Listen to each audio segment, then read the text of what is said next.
In this video, I'll give an introduction to Weaver's broad context model of destination development scenarios.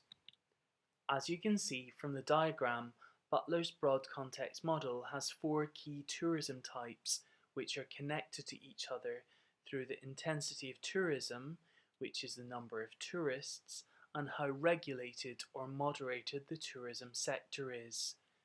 The four elements in the diagram are circumstantial alternative tourism, deliberate alternative tourism, unsustainable mass tourism, and sustainable mass tourism.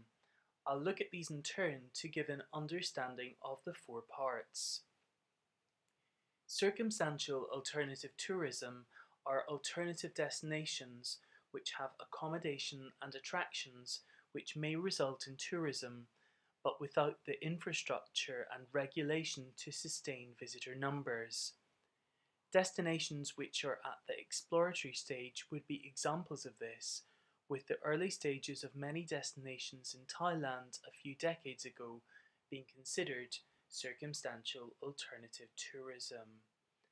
Deliberate alternative tourism would be more regulated but would still focus on the alternative tourist trail. Destinations around Machu Picchu and stations at the base of Everest and Kilimanjaro would be examples of this, with there being regulation without them being mainstream resorts. Unsustainable mass tourism is a result of tourism development without there being regulation in place to foster sustainability.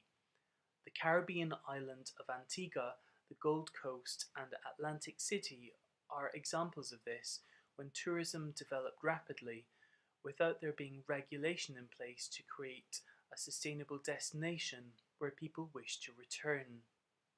Sustainable mass tourism has a high level of intensity along with a high level of regulation, with infrastructure and regulation in place to ensure the destination remains sustainable and appealing to potential tourists.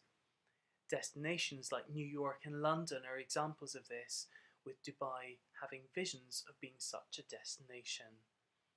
That is all for my brief introduction of this concept. Thank you.